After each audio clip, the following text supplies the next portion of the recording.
I'll hit the start button then. Off we go.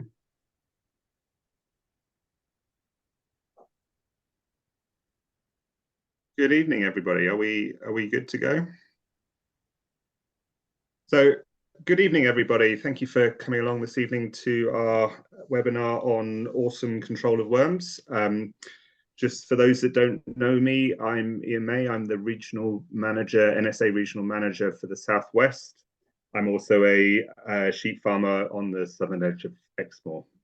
Tonight we've got Lesley Stubbings, who I'm sure is well known to most of you, but if not, Lesley's an independent sheep consultant working with sheep farmers and also working with the wider industry and working closely with SCOPs. And we've got JP Crilly, who is a sheep vet working for Larkmead Vet Group in Gloucester. Before that, he worked in a mixed practice in Scotland and had a residency at the University of Edinburgh on sheep medicine. So hopefully I'm going to hand over to Lesley and JP for most of the evening to lead these sessions. But just as a bit of an introduction, this webinar came about largely through discussions I had with people in the Southwest and elsewhere last year, following what was obviously a very dry summer. Farmers were experiencing unusual worm problems in the autumn, flushes of worms when they wouldn't expect them, nematodirus, etc., deaths with bought-in sheep, and ineffective wormers. So we thought that a session like this would help farmers come up with work out what they can do, understand how they might be able to address the issues they're experiencing, and take practical steps to find a solution. Anyway, without ado, just to say, if anyone has any questions, if you could include them in the Q&A. If you click on the Q&A button at the bottom of the screen, then we will endeavour to answer them during the presentations and afterwards. And without ado, I'd like to hand over to Lesley. Thanks, Ian. Thanks very much, and good evening, everybody. So I'll put my screen up in a minute. I've got a few slides to run through, but I think just before I do that, just picking up what Ian has just said, last autumn was a bit of a problem for quite a lot of people. I know in the Southwest there were quite a few reports and concern, but equally around the country there were reports of more worm problems. So what I want to try and do just in my session now is just give a little background really as to why that might be. And the fact that actually it's not a huge surprise to us. Sorry, that was working perfectly before, wasn't it? It's always the way. It's always the way. That's all right. We'll be there. We'll be there. Don't worry. Right.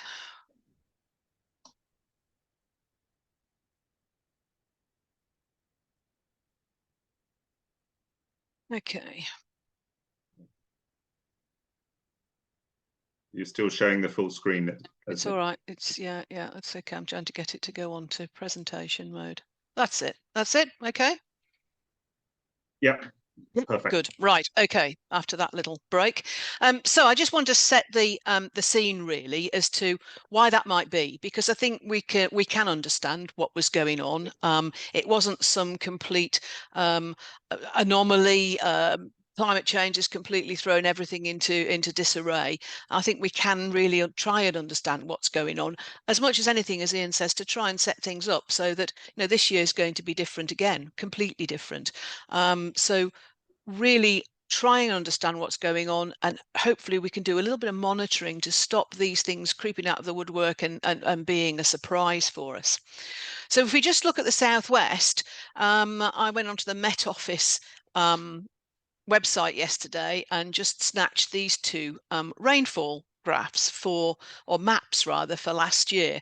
And it really does emphasize what happened to us last year. I think it's easy to forget, isn't it, having just come out of a really, really wet spell, just how dry last summer was. And you can see on the left-hand side there in that first map, you know, how below average, the browner it is, the less lower we are below average in terms of rainfall in the summer of last year. And then if you go to the other side, purple means you're above average. And you can see what happened in the autumn. We suddenly went from very, very dry to very, very wet. And it's really trying to understand how that fits in with what the worms were doing. They're pretty well adapted little critters, these parasites, you know, they can adapt to what's going on. And their raison d'etre, of course, is to reproduce. No matter what's thrown at them, if something happens like a very dry summer, then what they will do is, when the moisture and the temperature is right for them a bit later on, they will behave as though it's still earlier in the year, because they've got quite a lot of time to make up in terms of their reproduction. Now, if we just have a look here, again, I went on to the AFA VIDA stats for the southwest of England, and I picked up last year's number of cases. Now, these are just the reports, but again, I think it does again underline the fact that there was a problem last year. They had 108 cases of PGE in lambs reported, and in 2021 it was 42, in 2020 it was 25. But I then went back in time and I found 2013, and in 2013 there were 93. And yeah, my memory is a bit foggy, but 2013 was a year when I'm sure we had similar sorts of conditions where we'd had a dry period, and then it suddenly went in the autumn, we got more problems. Or it may have been, you know, other quirks but really just to say to you that yes, last year was a problem in the autumn, and we did have quite a lot of problems, but it's not something that's suddenly come out of nowhere, because if you look back in history, we have years like that. Those of you who may be concerned about liver fluke, for example, you know, the conversations, we're already having conversations amongst ourselves about the fact that we kind of expect this next winter to be a lot worse for liver fluke than we've seen for a year or two, because we've had a wet July in many parts of the country. And of course, in terms of liver fluke, that is the period of the year when a lot of the transmission's taking place, and when animals start to pick up the metacercary. So we are already thinking that we might see a massive difference in the challenge from liver fluke this winter that we've had in perhaps, but certainly the previous two. You know, it's been really very low challenge in most parts of the country. So the weather is a bit of a clue to what was going on, and we'll look at that a bit more in a minute. Now, if we look at what happens in a stylized way, in a normal, what's a normal year, you might say? I don't think we have those anymore, but in a stylized way, what's happening over the year in terms of the level of worm challenge on your pastures for your flock? And here you've got January to December, and the green lumps on that graph are actually the infective larvae on the pasture, and they are being driven by, they're hatching out of eggs that have been passed in dung, and hence, you know, you're starting to see a build. So what happens is we see overwintered larvae in January, February, March. That's becoming more important because we are seeing milder, wetter winters. So whereas we used to say, and I know JP is going to talk about Haemonchus later on, but you know, one of the challenges with Haemonchus was that we always used to think, and we always used to hope and say that the winter would kill most of the Haemonchus off. We don't kind of get those winters anymore, so that's one of the factors that with that particular worm. But normally, you see, you get a great big challenge for lambs from Tila lysagia, and then moving through, we'll talk about worm species later, but from sort of June, July, August, and then it starts to wane a little bit from September onwards.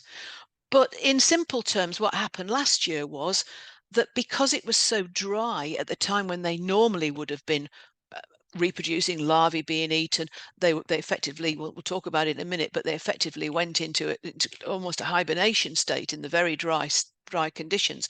Then when it rained, what happened was it all shifted to the right on that graph.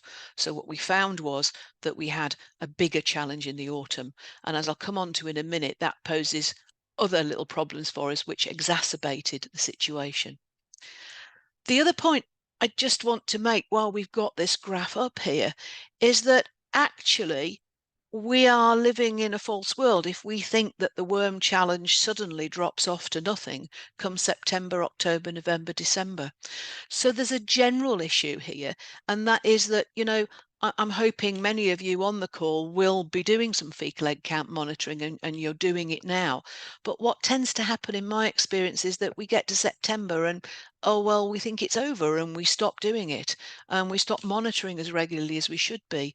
But as you can see from this graph, really, even in a more normal year, we ought to continue that monitoring and look at that. So we'll just talk a little bit more about that in a minute as well.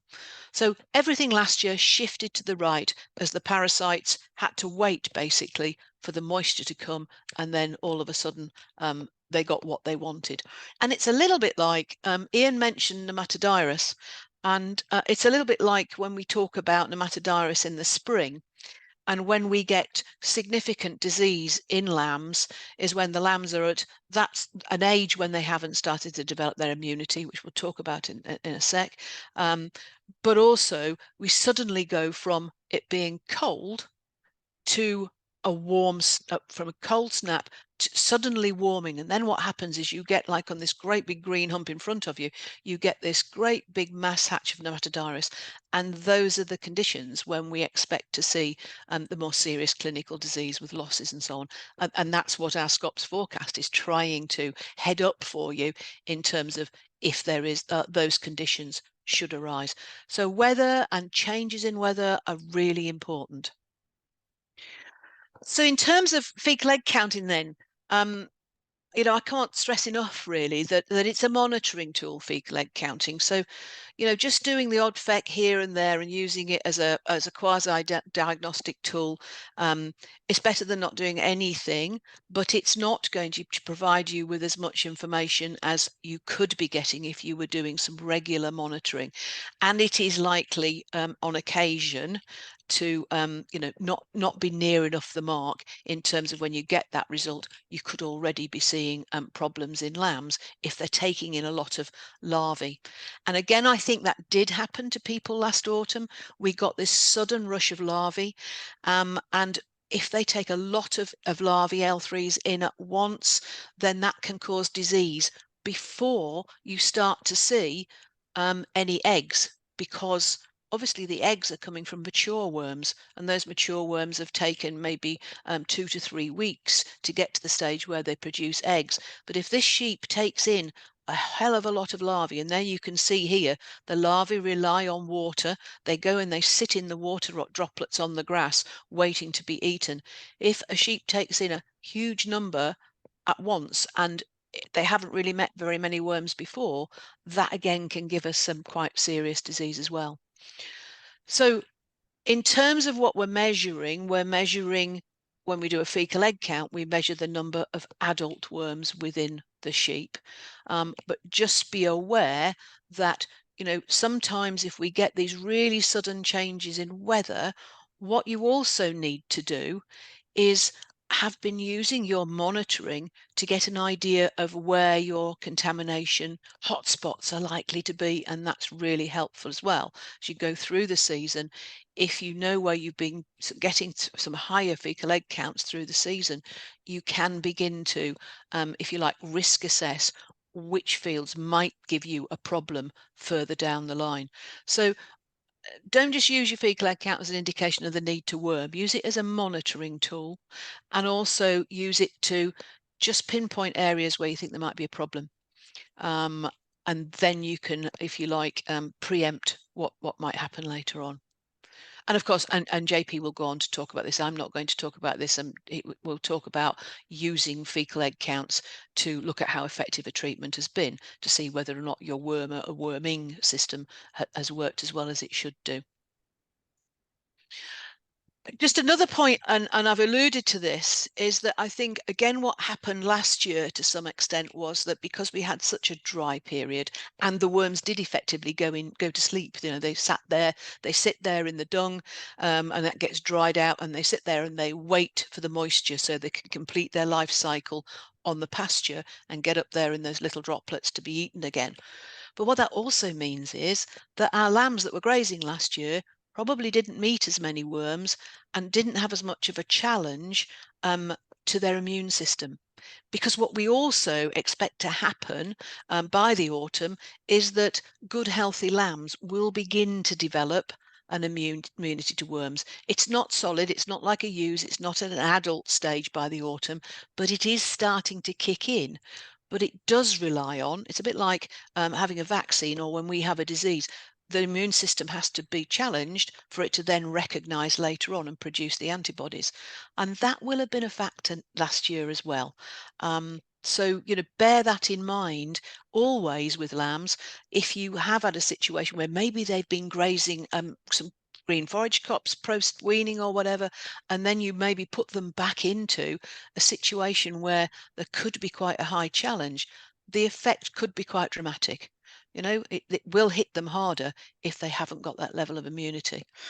And that Ian mentioned nematodirus, and that's, you know, one of the things. So having the challenge is one thing, and with nematodirus, it is true that we are seeing more nematodirus who seem to like to hatch in the autumn.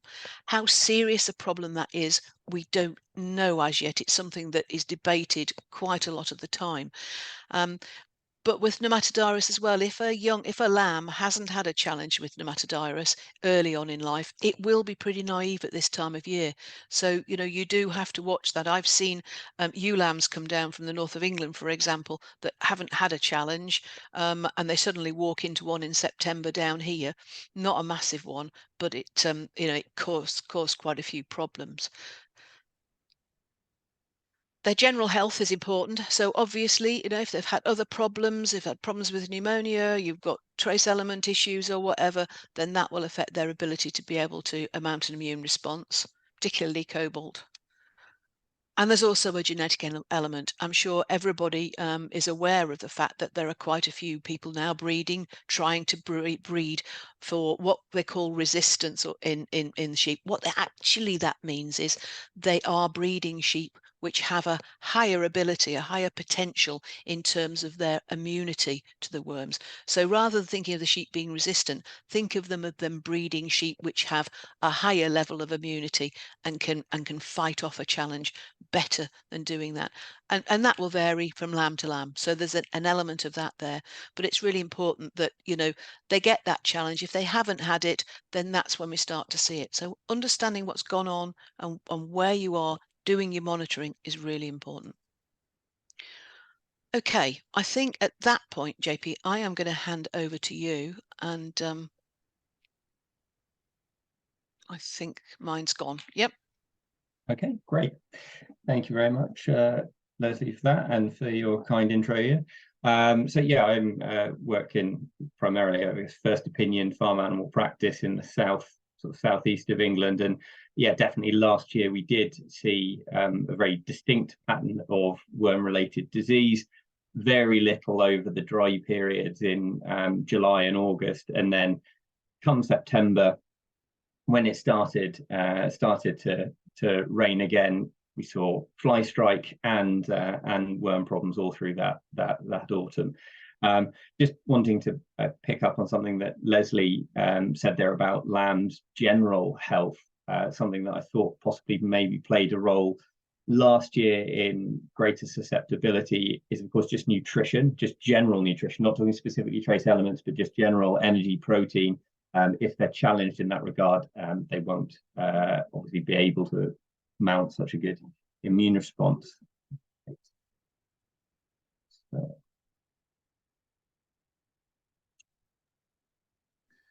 So whilst JP is just putting his slides up, I just wanted to say, if people have got questions both for JP and for Lesley, please just add them to the chat, and we can add them to the question and answer session tab, and we can answer them during and afterwards as well. So please carry on. One other thing that Ian mentioned at the beginning that played a role was in some of the difficulties encountered was anthelmintic resistance. So I'm sure I don't need to tell anybody here what the impact that worms have, but they're probably the single most costly endemic disease of the sheep flock, and the cost of anthelmintic resistance is estimated at 1163 per lamb. That's probably an underestimate, because that figure is probably a decade old now. But if we ask, well, what percentage of British sheep farmers actually believe they have a problem, we get a figure of about 10%. You know, I'm sure you all know all of the things that that worms might do to sheep, and we'll talk as we get to the end of this about how we can have an integrated and sustainable approach to worm control. But if we think about anthelmintics, if they're not working, especially if we're very reliant on them and they're not working, we'll obviously incur costs there. So these are figures from studies stretching from 1992 to 2016 across the UK. And you can see there, as we look at the different classes of anthelmintics, so benzimidazoles, that would be your group 1 or your white wormers. Levamisole, that's your group 2 or yellow wormers.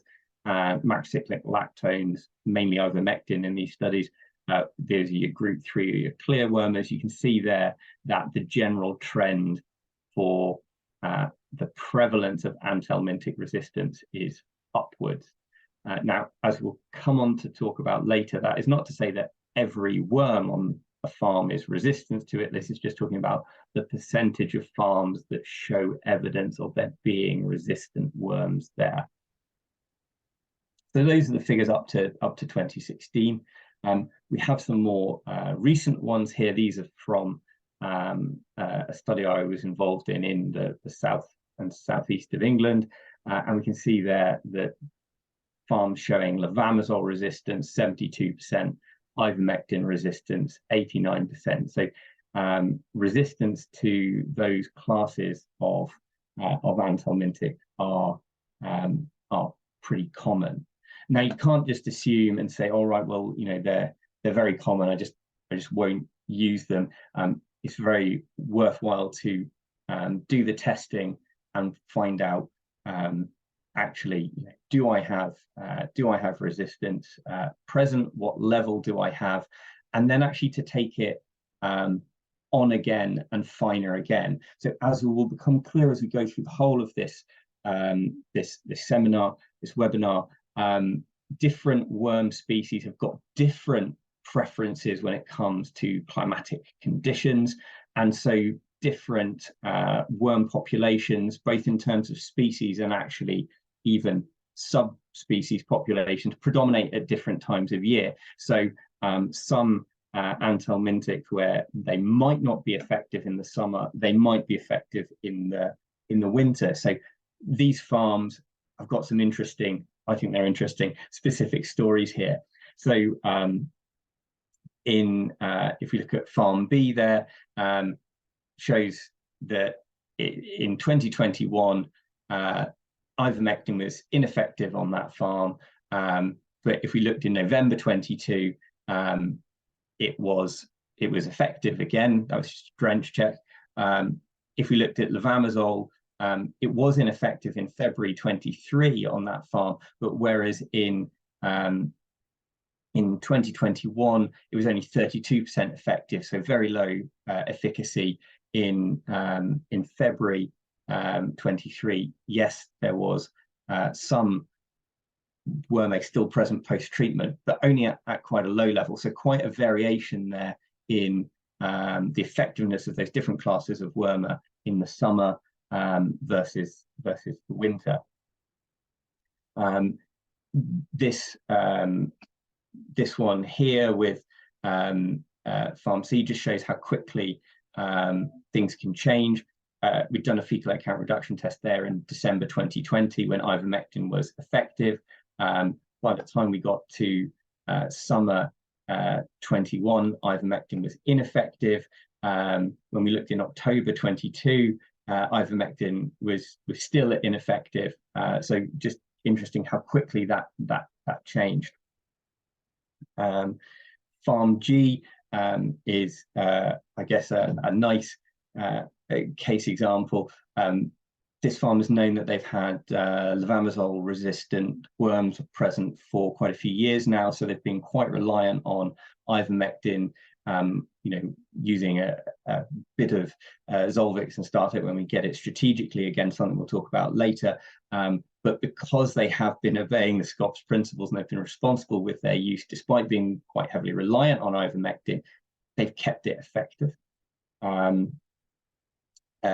Farm J had previously had a diagnosis of levamisole and ivermectin resistance, but they hadn't used it for years, and now they appear to be effective again. So even if you do find that there is resistance present to a product and or to a class of anthelmintic and you stop using it, is worth revisiting whether it's effective in future. Reversion to susceptibility is thought to be really quite rare, but it does seem, based on this, that maybe sometimes it can happen, so that is worth bearing in mind. Farm M is an interesting one. They were doing everything wrong, but they were only using benzimidazoles, so the products they weren't using were very effective. But we did a parallel fecal egg count reduction test there for benzimidazoles, and sure enough, they had benzimidazole resistance. So in terms of how do we detect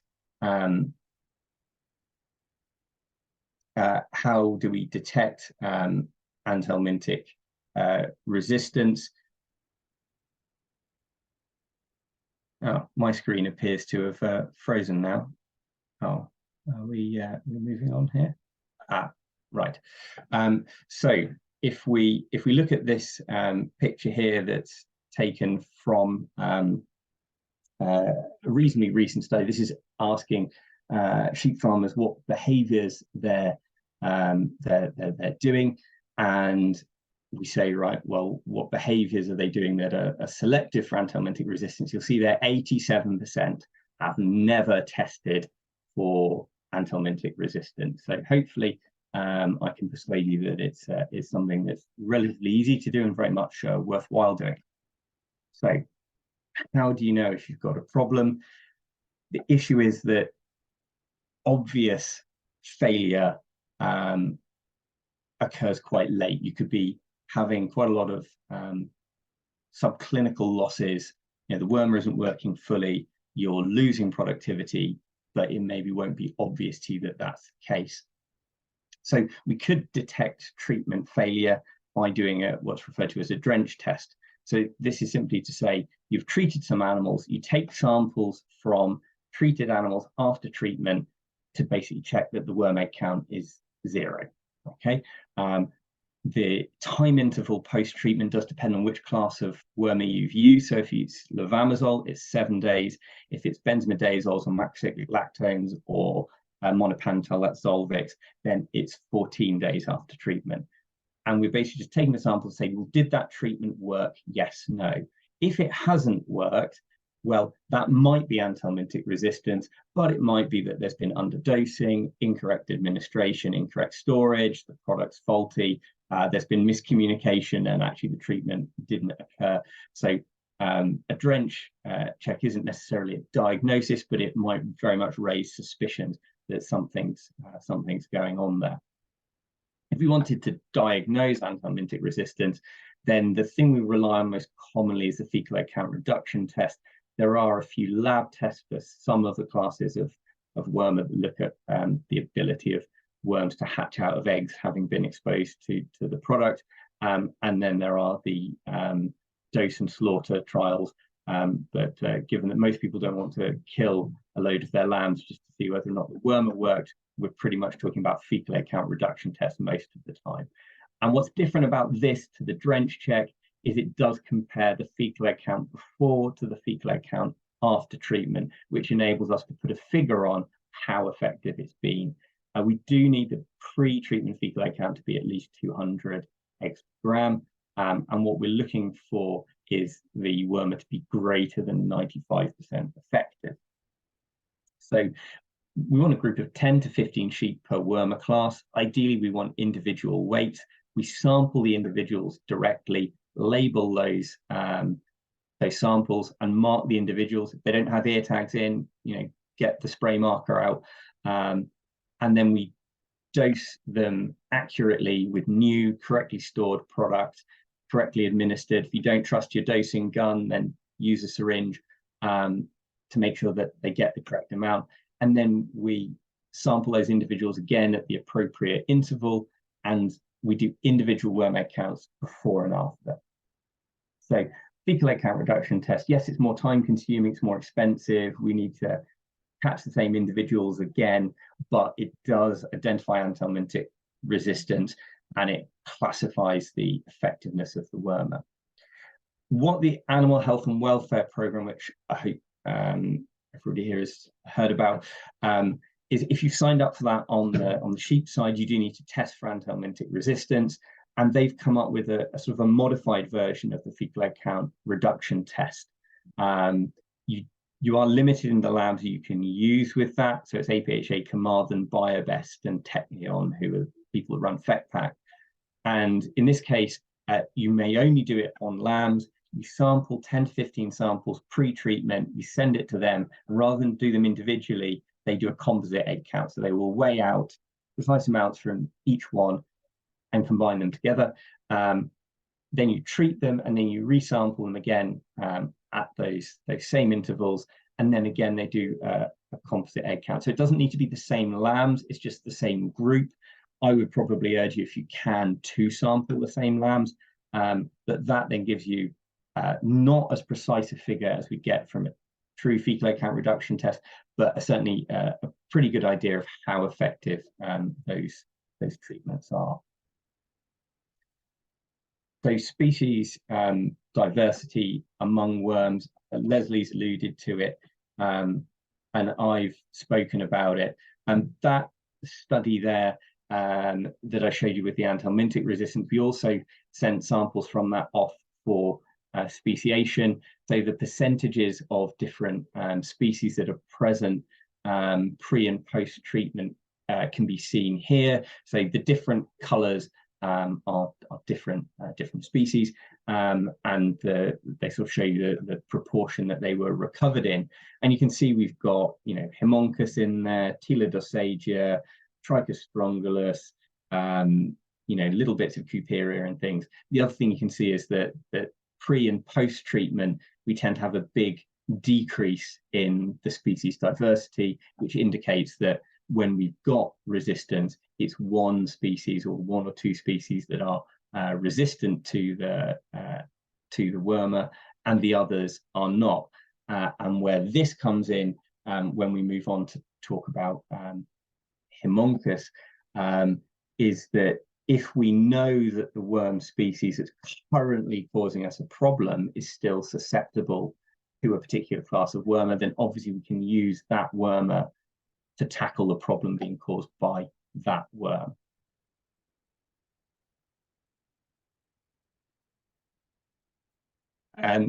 Lesley, do we have any questions there, or will I move on to talk about quarantine treatment? Okay, we've got one question in, JP, and that was it's from Dave Wotton, and just wanted to know how long to leave lambs on dirty pasture following worming, if they're going to go on to it says worm free, but a very low challenge, or what we would deem clean. I don't know about you, but there's no absolute science on this, but we would normally say 4 or 5 days.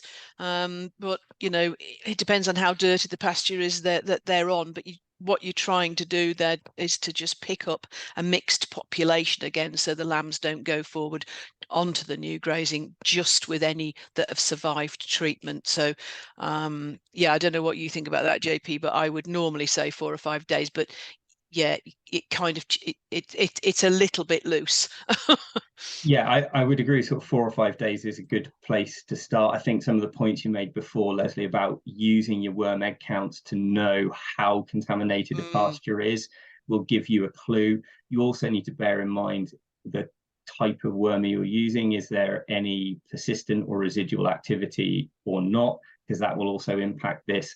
And I guess the other thing that as more and more people move towards rotational and cell grazing systems, to bear in mind is that the development from egg to infectious larva does take time, and the time period is dependent on the weather. So if you've had lambs on a pasture, they might have had very high worm egg counts, but if those high worm egg counts originate longer ago and they've only been on the current pasture for, say, a week, that pasture, yeah, it's contaminated and dirty in terms of lots of worm eggs, but there might not be many larvae there yet.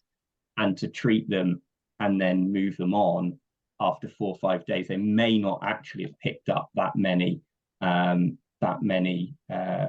larvae. So I think it's one of those things where if you've a good advisor is probably someone just to ring up and just bounce the idea off, and you know, make sure you give a good full grazing history, worm egg counts if you've got worm egg counts if you've got them, grazing history, how long they've been there, when they were last treated, everything like that, and it helps make the decision well. And of course, do bear in mind there are other ways of preserving that in refugia population, like leaving a percentage of animals untreated instead, which does eliminate some of these slightly more difficult decisions about how long exactly should I leave them. But there's no precise science. No, there isn't. No, that's really good. I think that the other thing you've raised there as well, JP, is this question of the rotational cell grazing. You know, very often we get asked, don't we? Well, you know, how much of a benefit is that to worm control? And it can be one way or the other, really. I mean, if you're not pushing to get maximum utilization of the grazing, it should be beneficial in terms of the nutrition of the lambs, as you were saying.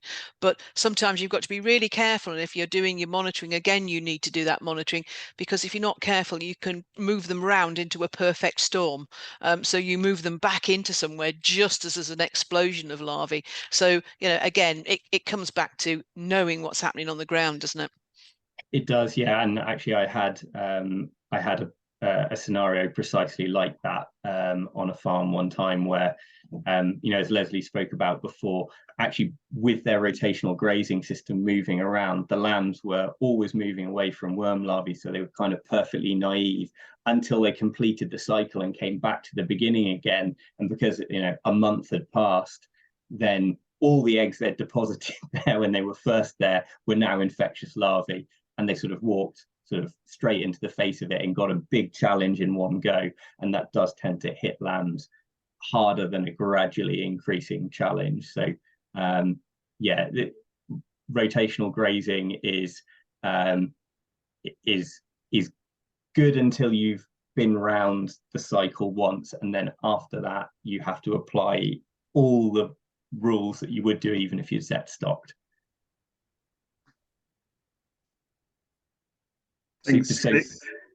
Sorry, and Karen. No, thank you very much, JP. I think that's a really good comprehensive answer.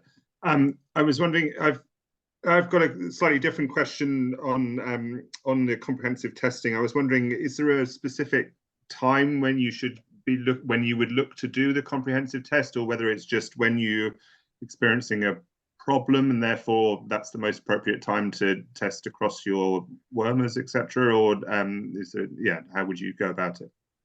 Okay, so I guess twofold.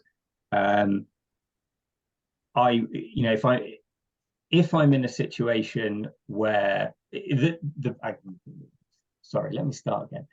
As a bare minimum, I'd advise everybody to do a drench check on each class of wormer that they use on their farm at least once a year, and probably ideally twice, once in the summer, once in the winter, if they've still got lambs around in the winter.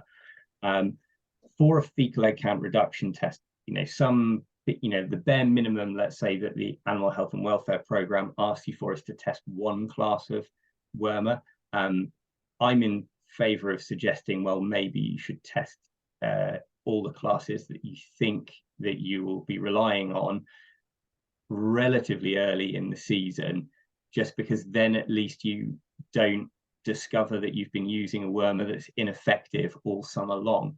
You know, the earlier you find out that what wormers will and won't work, the greater the benefit to you for that. So I guess I would probably look to do it in July if I could for most farms, but obviously you are reliant on there being a high enough worm egg count there to do it.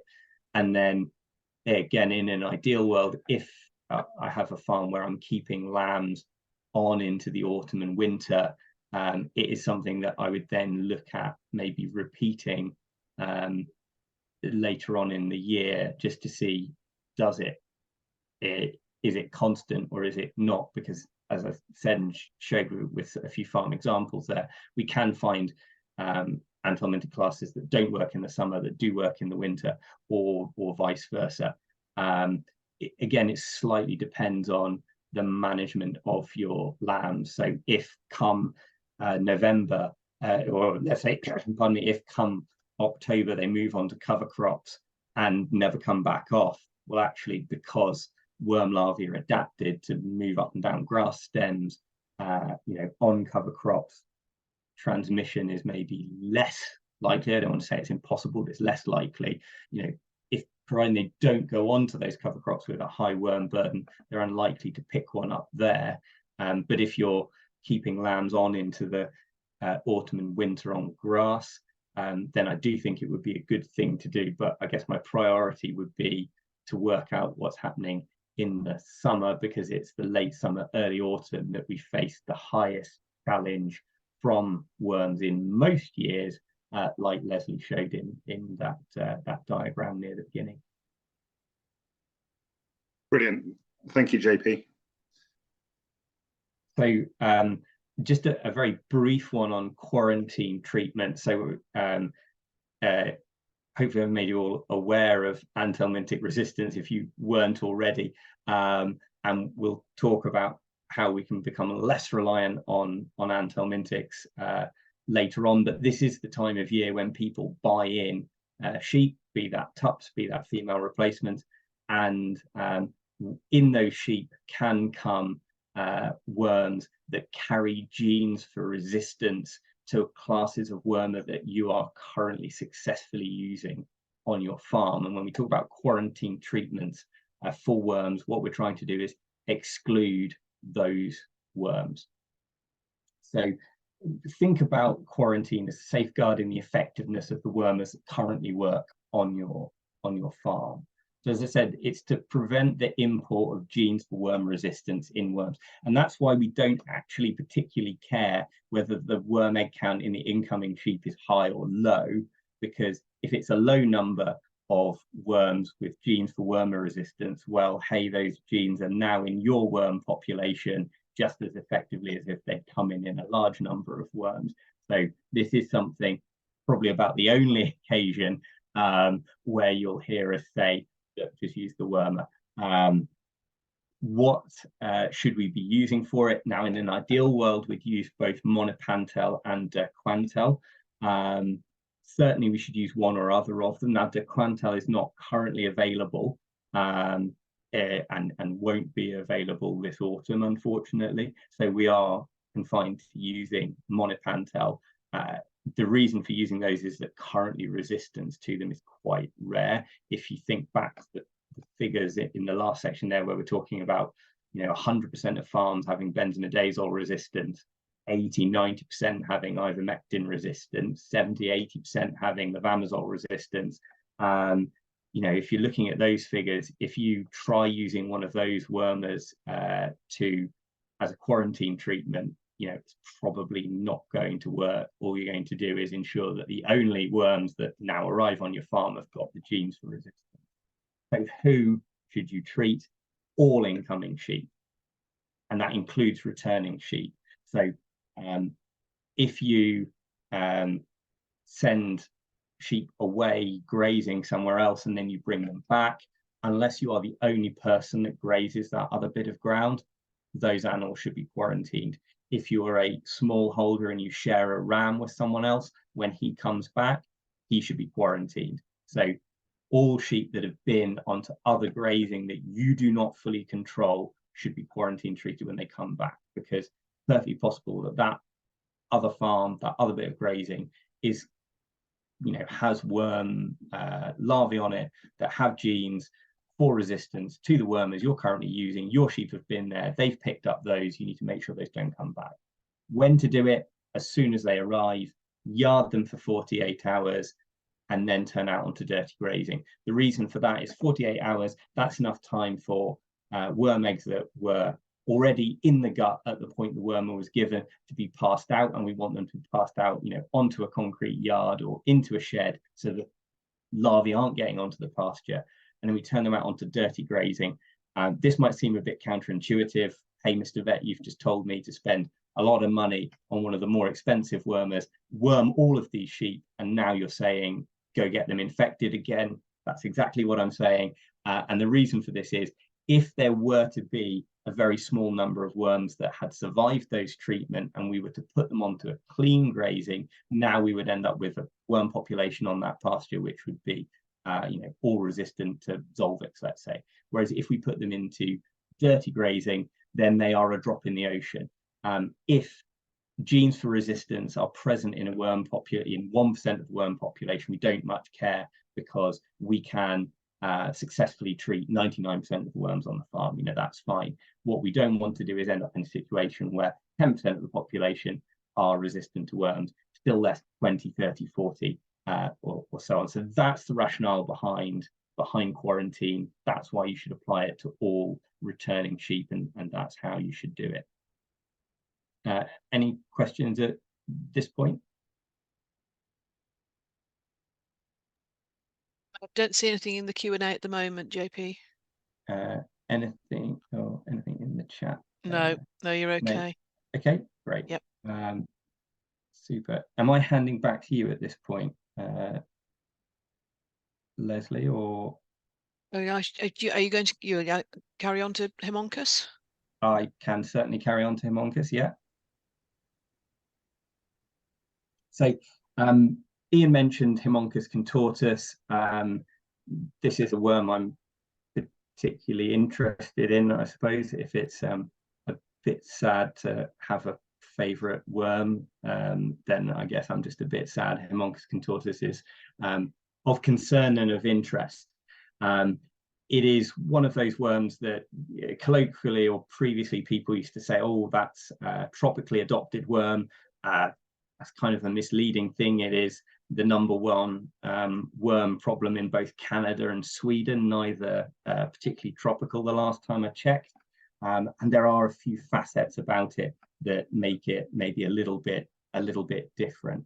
So good news, a lot of what you know about other worms also applies to Haemonchus. So its life cycle that Lesley showed us before is pretty much the same life cycle as this. Worm egg counts, it produces eggs just like it produces eggs like the other worms you might be familiar with, and so egg counts will detect it, and the principles of control are the same, as Lesley has sort of outlined already. So a lot of it is the same as other worms. Just to expand on that a little bit, when the temperature is warm, the development from egg to infectious larvae is faster, but the die-off of those larvae that don't manage to get into a sheep is faster too. So in cool temperatures, we have slow on, slow off in terms of pasture infectivity, and in warmer temperatures, it becomes fast on, fast off. Unfortunately for us, within the temperature range that we frequently deal with in the UK, the fast on can get down as low as a week or two, and the fast off is never any faster than about 3 months. The slow on might be, you know, three months or so, but the slow off could be 9 months or a year. But all of that is pretty similar to the other worms. The bad news, okay, what's different about Haemonchus? What makes it a bit more difficult, perhaps, to control, or what catches people out? One is the susceptibility of adult sheep. So if we're used to thinking about scour worms, apart from you know, tups are maybe a bit more susceptible, and ewes around about lambing time, that periparturient period, they're a bit more susceptible then, but the rest of the time we don't really need to worry about adult ewes. That's a little different with Haemonchus. We do see haemonchosis in adult ewes.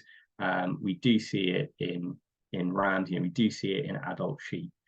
It also does this thing called hyperbiosis. Now, this isn't unique to Haemonchus. Telodossagia will do this too, but it seems to underlie some of the occurrences of disease in adult sheep that we see with Haemonchus. So hyperbiosis, think hibernation. Basically, the larvae get eaten by the sheep.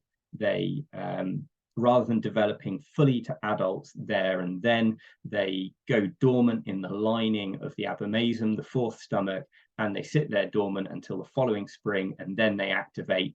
And that is what is behind outbreaks of haemonchosis in adult sheep in these countries with very cold winters, you know, Canada, Sweden. I'm particularly familiar with Estonia. So actually, when they see sheep dying of haemonchosis, it's sometimes, you know, it's sometimes May. Now, I've also seen, you know, haemonchosis in adult ewes in late May, and you would be thinking, well, potentially this could be worms that are just overwintered as adults and gradually drained the sheep, but it could also be that it's this hyperbiosis. So that's a little different.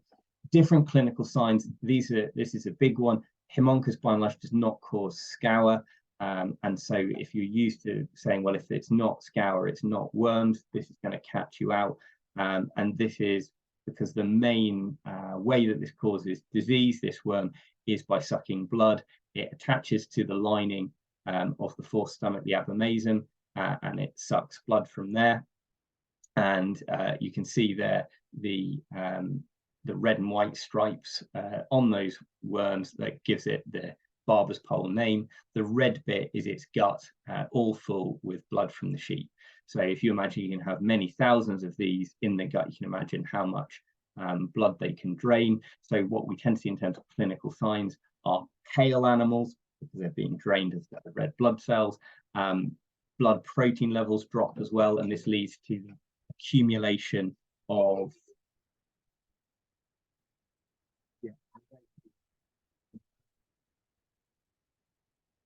sorry about that.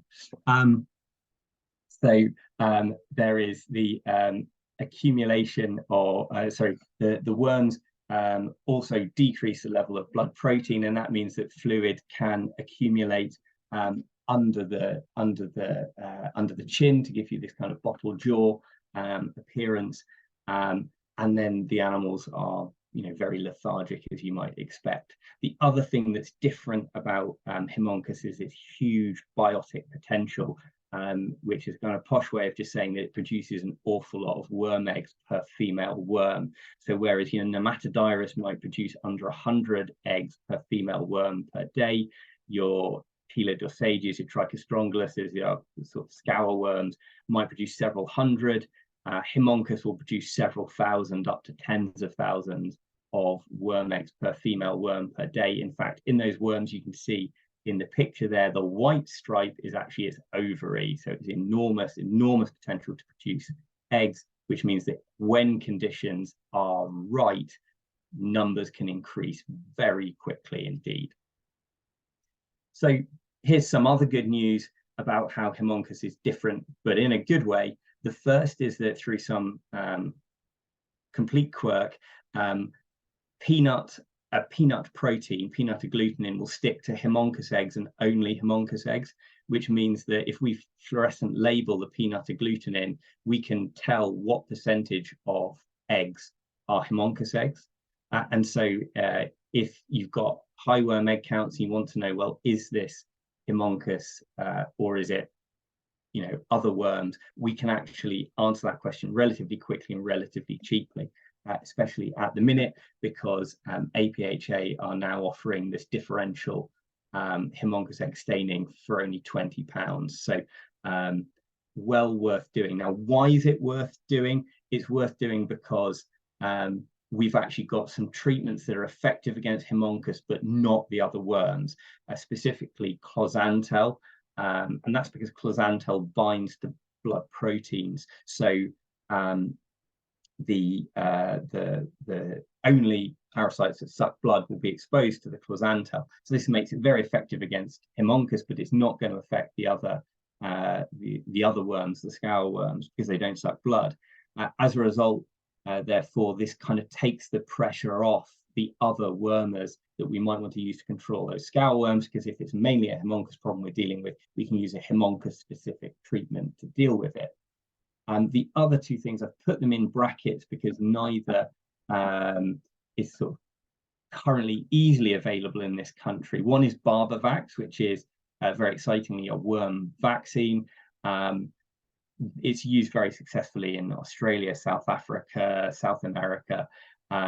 So if you are having big problems with Haemonchus, especially if they're occurring year after year, talk to your vet about the special, about getting that in under a special import certificate. And then FAMACHA scoring. So you can see a FAMACHA score chart to the right there. And basically, because Haemonchus sucks blood, we can identify the animals that are badly affected versus lightly affected by looking at how pale they are.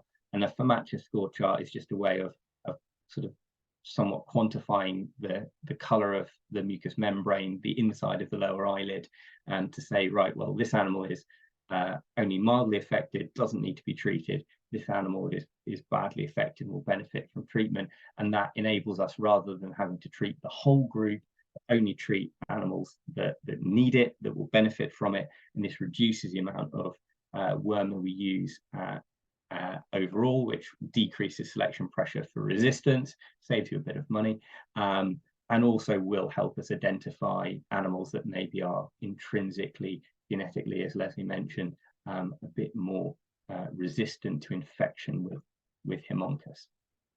So if I want to send you away with something memorable, I would talk about the 3 F's of Haemonchus. So firstly, that it's a fragile worm. Okay, it doesn't cope with cold temperatures very well. It does like warm temperatures. It doesn't like drying off. So when it is warm and wet, that's when the second F comes in, which is fecund. Produces huge numbers of eggs per female worm. So the numbers really will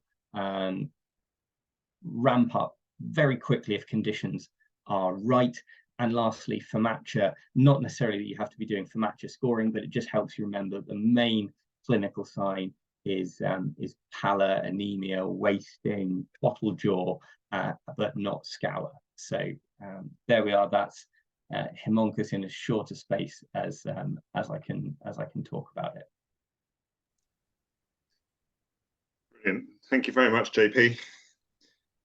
So what other bits, Lesley, is there some, do you want other things that you want to touch on before we come to an end? We've got another 3 or 4 minutes or so. I mean, I think it's, just to say what JP was saying there about Haemonchus, I think it is a really interesting one, isn't it, JP? Because it's not something that affects whole groups of animals. It does seem to affect individuals more than others, and so it gives you that opportunity, doesn't it, to only treat those animals that need it. But again, it's fair to say, I think if you're doing your effect monitoring, if you've not seen Haemonchus before, the first sign that you'll do in your monitoring is you may suddenly get a very high EPG, a very high worm egg count, and it looks really scary. I mean, I saw one, and I know the guys on the thing tonight, but we had one at 74,000 a couple of weeks ago. But if it gets up into the thousands, that's usually a really good first warning sign, isn't it, that actually, you know, this might be a possibility because they do produce so many eggs so quickly. So if you get that, you know, you really do need to get onto your vet and start having a chat about whether or not, you know, you need to perhaps use the A for PNA staining.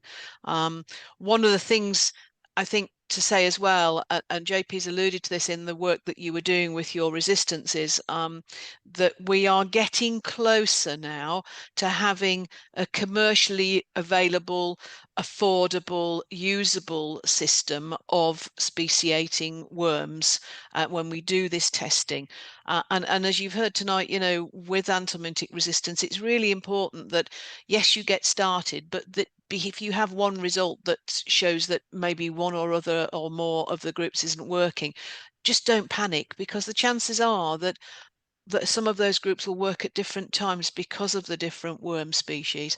But if we can get to, you know, it's the holy grail at the moment, and we do hope that it's not too far away, we would be able to send samples away when you do your FECRT or you do your worming check or whatever, and then we'd be able to see what the surviving species was when that comes back. And that would be a move forward, I think, wouldn't it, JP? A really real move forward to those of us who are dealing with it out there in the field. Massive, yeah. I mean, just what you're saying about high worm egg counts there, Lesley. I think one of the reasons why we see hemonchosis, or at least ways in my experience, hemonchosis often presenting first as a disease of ewes, is because people's ordinary worm control programs with their lambs, their worm egg counts, they're, you know, responding with treatments if egg counts are high, the moving of lambs onto cleaner grazing, everything like that, is effective in the control of hemonchus. So that's sort of why it sometimes comes out of the blue on the ewe front, because people aren't used to maybe keeping so close eye on them. But yeah, and I think, and also I think there's a thing about hemonchus where it comes and goes. So if you've got it on a farm and you want to go looking for it because you want to find out whether or not you've got resistance in hemonchus, the chances are it's packed out and gone on its holidays. And I think there's an element there where you get farms with a hemonchus problem and they'll go a season or 2 seasons without a problem, and they use immune response is waning because it's not had that challenge. So it tends to be a bit peripatetic, doesn't it, in how the ewes are challenged as well. Yeah, I wouldn't like to say for certain, but just in sort of my experience over the past sort of 5 years in this area, is you get a bit of a feeling for when you're going to get outbreaks. So after each heat wave, we usually see it, unless it's been very, very dry. When it was very, very dry there, when it then started raining again, we saw some. This summer, it being that bit cooler, I've seen less than normal. Or less than in previous years. So yeah, as with all the other worms, they're really driven by temperature, and that makes every year different. It does, and that's the other thing I think take home tonight, isn't it? Every year is different, and you know, we can no longer rely on the stylized diagrams like the one I showed to start with. You know, every farm will be different. But I think interestingly, in some parts of the country which were much warmer in June and early July than normal, we have seen hemonchus, and you know, so it fits the pattern, doesn't it, really? We've got a question in from John Richardson. John wants to know about permanent damage to ewes from hemonchus. Would you cull sheep? I mean, JP, what would you say to your clients? I mean, quite often they've had it anyway. I mean, they've got you know, a bottle jaw, and but he wants to know what would you say to somebody who had adult ewes that had been quite badly clinically affected by hemonchus?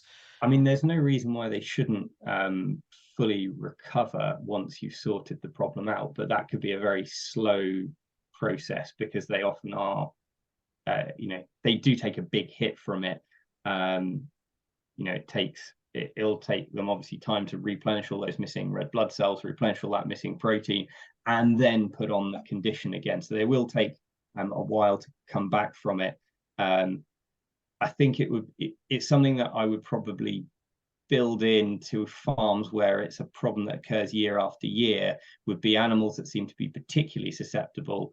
I would probably look at culling out, not because they won't recover, they will, but just because if they're that susceptible, I'm just lining up a problem for future years if I hang on to them. And they tend to be in low body condition. They're not going to do as well anyway, are they? You know, they struggle all winter, don't they, if they're already down. So I think, John, it's a, you know, it's not a thou shalt have to do it, but in a lot of cases, I find you do end up culling a lot of these animals because they're just not up to performing as they would need to do as much as anything. Brilliant. Well, I think we're now a few minutes over our time. I don't know whether there's anything else either JP or Lesley you want to say this evening. JP, do you want to say something? No, not if there aren't further. No, there's no further questions. But just to say, no, thank you very much to Lesley and JP for hosting this evening. There's a wealth of knowledge in both of you, and it's great that we can make use of that. Thanks also to Nicola for organising it and for the NSA for doing that. And thank you very much to the participants who came along. The webinar has been recorded, and so it will be available on the NSA website in due course if anyone would like to refer back to it. But otherwise, thank you very much. Good evening. Thanks very much for listening. Thanks, JP. Thank you. Goodbye. Good night. Thanks, Good night. Bye.